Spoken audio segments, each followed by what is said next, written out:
Alright, how's everybody doing? Warm enough for you? Actually today's quite mild. I know the suit's a bit overkill, but I'm going to be sat on my backside and on the damp and the ground and that lot, so because it's waterproof I thought I'd do it. So here's coming on. Father Christmas for the grandkids. Video chat of course, but that's what all this is about, not a fashion statement or anything like that. But yeah, so part 2 of the air source heat pump installation, the inverter type, and we'll be connecting up the electrics, switching it on, and going through all the settings and everything like that. So get on with it, get it done. Been busy anyway doing other stuff this week, but yeah. So show you the pipe work. Couldn't really see that last week because it was all dark when it was all finished. So I flick you around, show you the paperwork.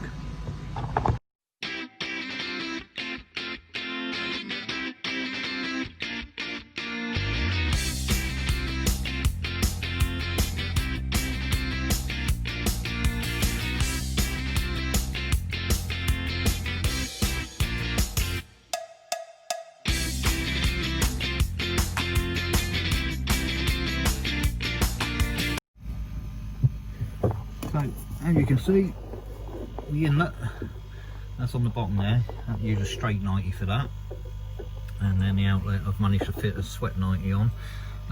Put a little bit of insulation on there, but I'm not going to insulate the rest of it until I've checked it for leaks once it's up and running.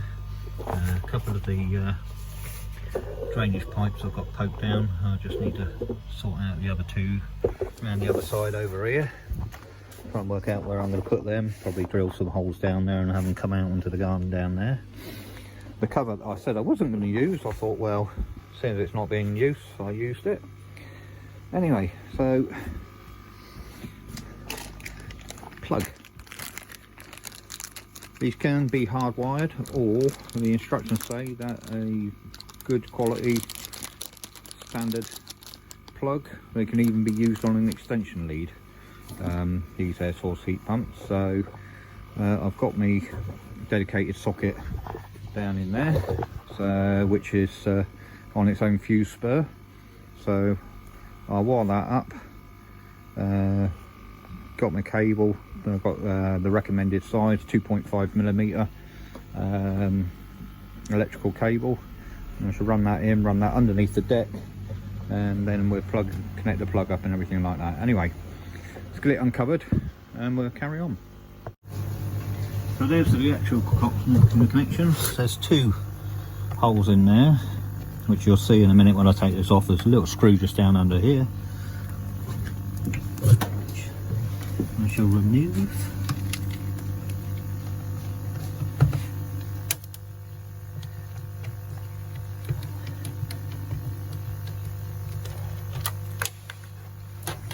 Don't lose it.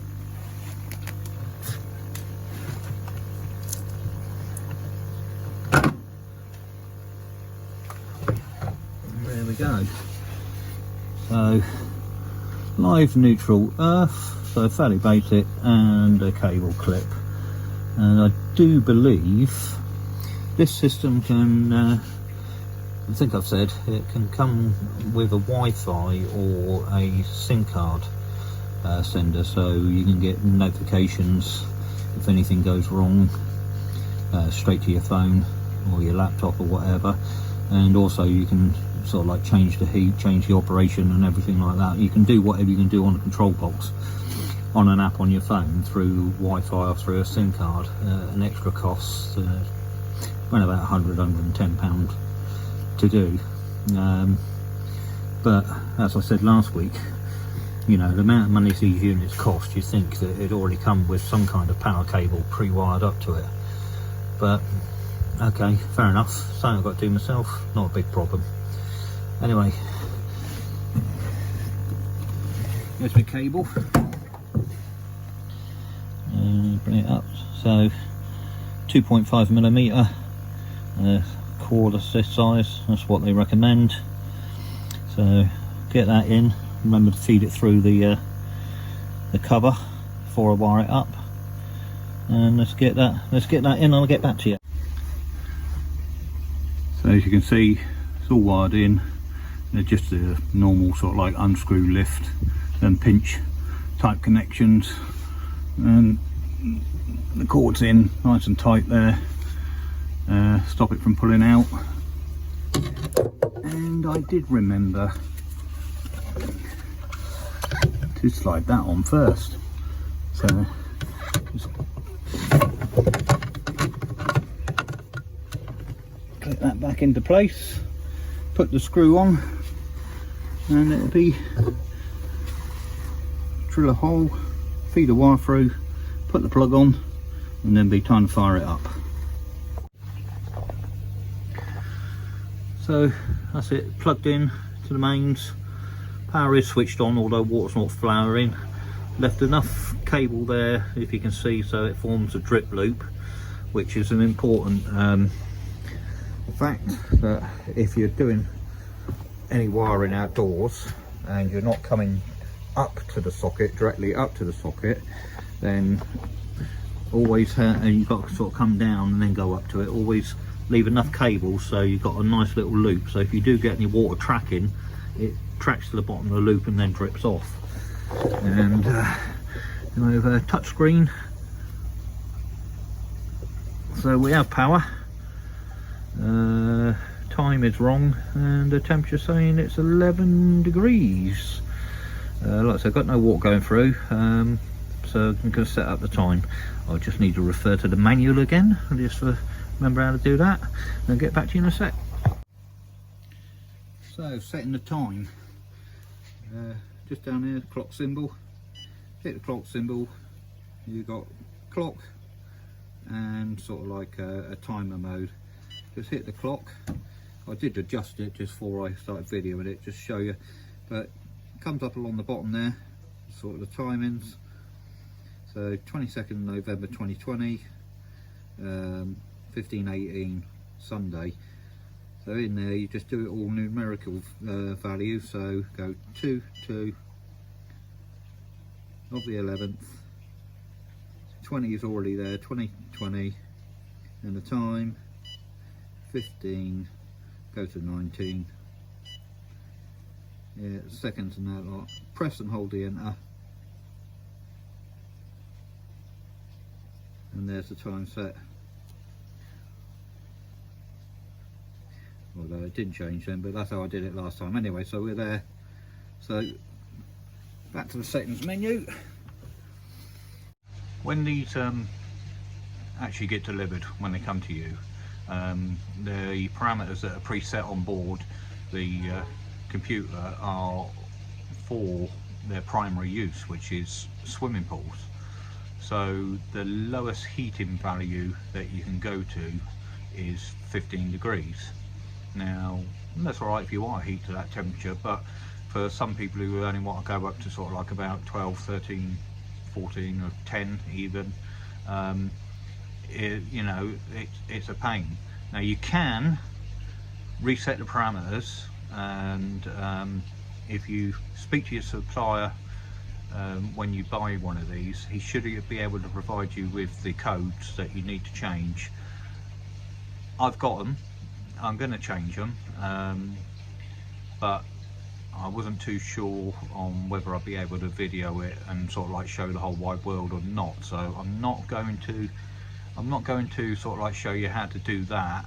I'll go through the rest of the setup with you, that's not a problem, but to actually change the parameters on board, I won't show you how to do that. But like I said, when you purchase one of these particular ones, the Thermatech ones, codes are available for you to change your parameter setters, but the lowest, like I said, you know, the minimum heating preset when you buy one is 15 degrees, but although you can change that, you can only change that to 10 degrees. So the lowest you can heat from, like I said, or the minimum temperature you can heat is 10 degrees.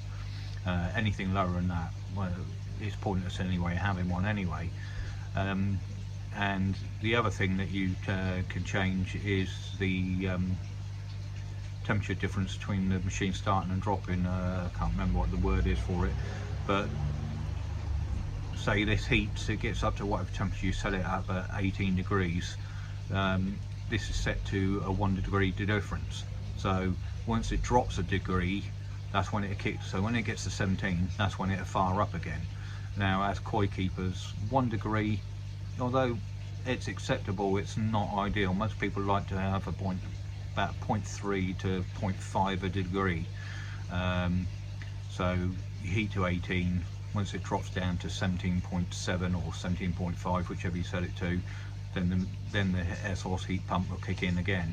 Now, there's no point in having it set to sort of like 0.1 of a degree, because it just be going on, off, on, off, on, off, on, off. And so just think about that when you're doing it. And again, you have to do that when you go into the settings, and that's something, again, like I said, you should be able to ask your dealer for the codes to change on that. And as I said, I've got the codes, I'm going to change it, but I wasn't 100% sure on the legalities of sort of like filming it and showing all of you out there. You know, it's probably fine, but you know, I don't want to sort of end up in trouble if it isn't. Right, so I'll go through the rest of the setup with you and show it you're working, and then we'll come back and see if it's heating up. All right, see you in a sec. So I've just opened the in valve and the return valve, and just shut down the bypass in the middle there. Well, I'm not quite shut it all the way down, just leaving a little bit going through, and we'll just find out in a second. Let all the air escape. You can see there in mine, you can see the air bubbles. You see them in there? You can see the air bubbles coming out of the returns over there. Look. You see it bubbling away. So give it a few minutes for those to come out, and then we'll get the thing switched on. In the meantime, quick look at the fish. Also, quick look at the fish. Well, being a bit freaked out by the bubbles, I expect. I'll put the underwater camera down there again.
just giving them a bit of food. Yeah, bubbling's just stopped, just the odd little bit here and there, so be good to switch the air source heat pump on in a second. Like I said, just pick up the fish. That's what we're all here for at the end of the day anyway. Like I said, I've been lucky with the mild weather we're having. It's had a couple of cold nights, got down to 2 degrees, 3 degrees, but first thing in the morning the pond's been holding 11.9, so being in ground and getting its own sort of like thermal storage, and also being covered, seems to be holding the heat in. Obviously it won't last forever, and as temperatures steadily drop and stay colder, then the water temperature will drop by itself, hence the heater. I'm still miffed that it don't come with a power cord though. That's, like I said, stop going on about it. It is what it is.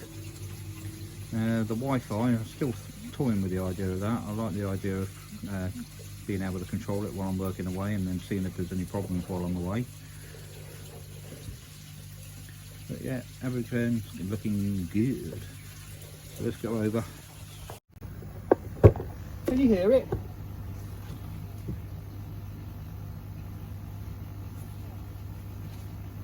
It's on.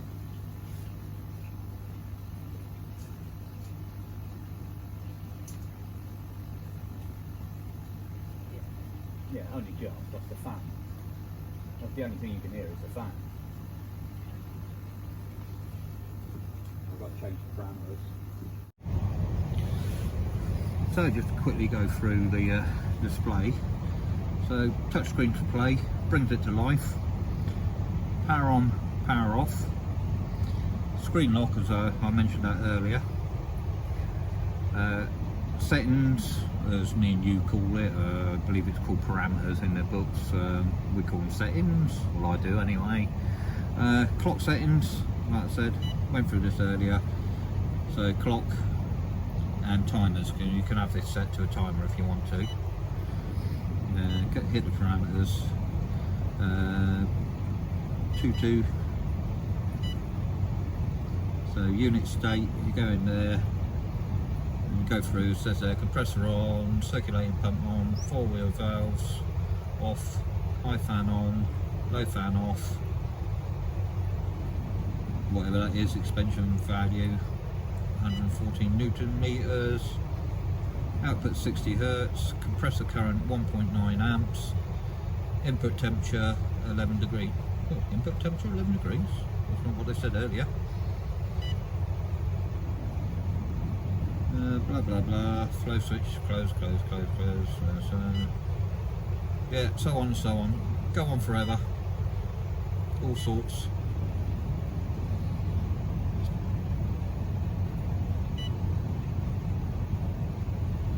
.364 volts, buses voltage. Does it tell you how much I'm using? Go through there. Inverter plate AC voltage, 3.3 amps, target.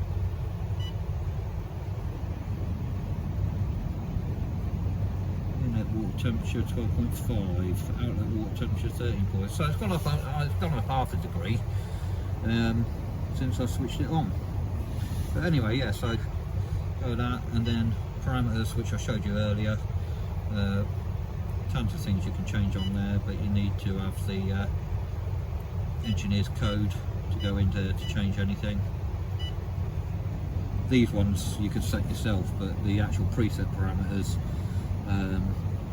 you need the engineer's code, but these are the ones you can change. So go back out of that, timing we've seen, and that's your error codes. You go up there. As you can see, no error codes, thankfully, thank God, don't want any. There you go, you can see fan, so you can hit silent mode there, if you can see, just make that out. And zoom in a bit more, you can see it's got sort of like a 3-bladed fan. If you hit that, it goes in silent mode, and then you've got another one there where you can set it up as a timer where it goes into silent mode and off of silent mode. Right, so that's into silent mode. You can hear, I mean, it's still going, the fan's still going,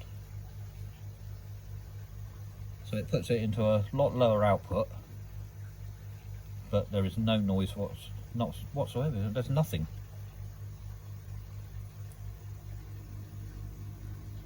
The one air pump I've got two air pumps, as you know, but I've switched one off so I could do a bit of recording because it's clatter, clatter, clatter. But like I said, the air pump's noisier than that.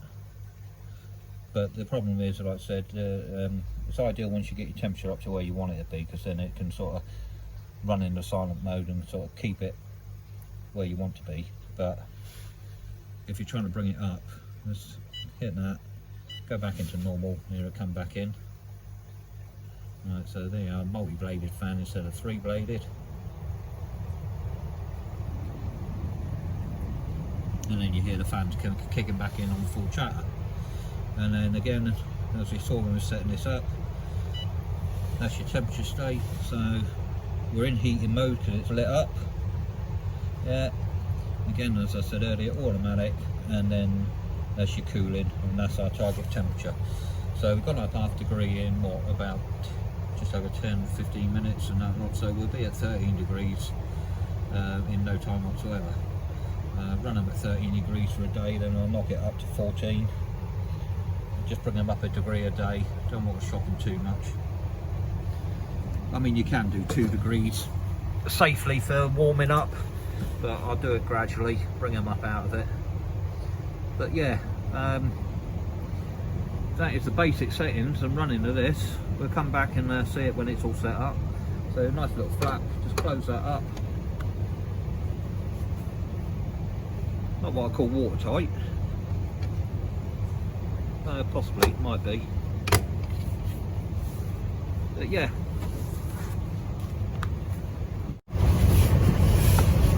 Right, now if you can see, oh, stop it going out. Right, just set up the parameters. The power on differential now is set at 0.5. Minimum heat, which was set at 15, is now set to 10. So I can go down to 10 and keep it heated at 10 if I want to. And the other one I had to do, temperature difference, that was set to 1, now set to 0.5. So that's all set up, ready to go, so I can go back in there and change my temperatures. So I go back out,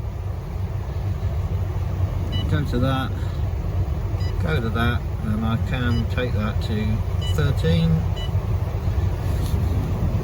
There we go. So 13 degrees, because we're 12, I'm going to bring it up by a degree today. And we'll just see how long it's taking to come up. So it's keeping at 12 degrees at the moment. 9.5 outside temperature. I don't know what that bit means. I'll read that in a second in the little book, see what that symbol means. If I hit that, I can view the temperature power curve, but there shouldn't be any data on there yet because it's, there you go, see. Now over time you'll get a copy of graph and it show you sort of like how your temperature is.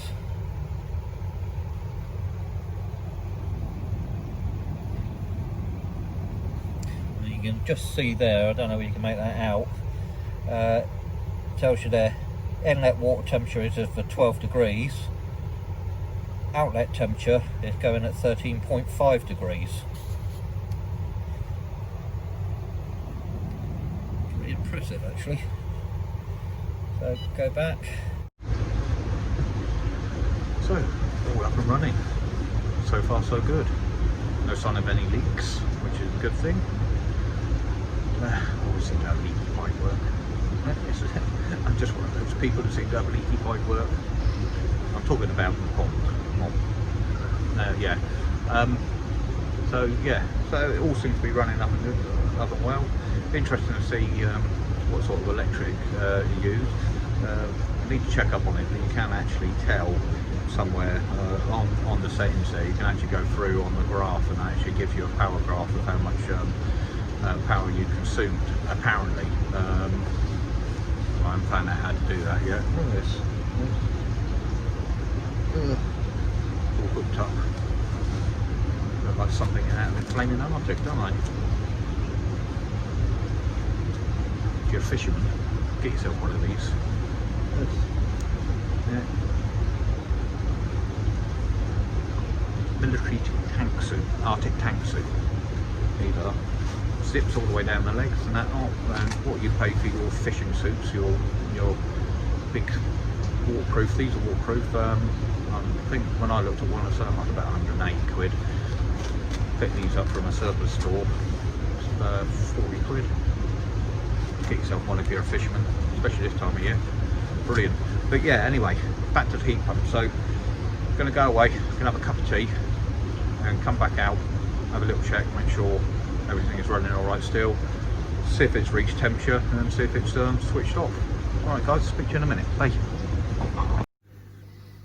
So with the parameters I set, and it's heated up and it's stopped at 13.5, so it switched itself off. So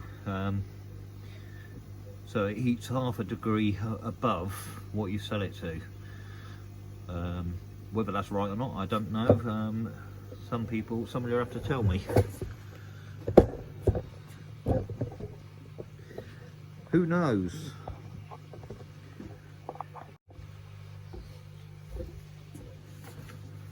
So yeah, so like I said just then, it's turned itself off at 13.5. I set it to 13, so it's heated half a degree above. Now whether that's right or not, I don't know. I know in the parameters that I've set to allow half a degree, but I wasn't expecting it to go over the temperature I set. I was expecting to hit the temperature I set, turn off, cool down, once it dropped half a degree, come back on. So if anybody owns one of these and has got them set up, if that's right, let me know. If it isn't right, then let me go again and let me know what I can do to sort it out. Like I said, I don't know a huge amount about these. It's the first time I've owned one, first time I've operated one, and it's all going to be a learning process. First impressions, yeah, it's a big unit, but when it's on, it's quiet, and if you hit the silent mode, you can't hear nothing, really nothing. But I'm not going to hit the silent mode. I'm just going to leave it on normal mode, I suppose it's called, normal running. See how it goes. Give it a week. Have a look at the power consumption curve and try and work out what it's costing me. Like I said, I'm only heating to 13 today. I'll knock it up another degree tomorrow, get it at 14. Probably this winter, I think I'll take it at 15 and just keep them at 15, just keep them healthy, see what it's going to cost me, and then take it from there. Alright guys, have a good week, stay safe, and look after yourselves. See you soon. Bye.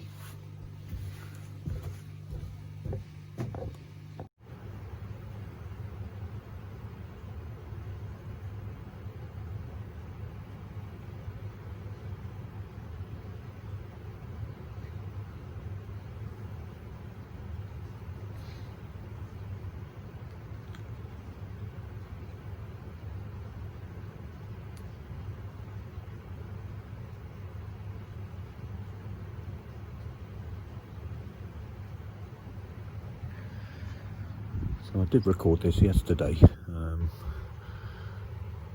but for some reason I lost it. I think it was when my wife came out and spoke to me, and I forgot what I was doing, so my bad. But it's 4:30 in the morning. I'm just about to go to work.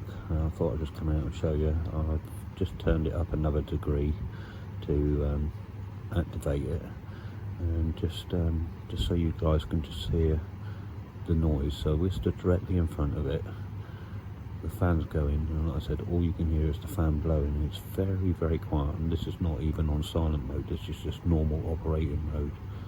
So Anybody thinking about getting one and worried about the noise, have a listen and see if you think this is livable.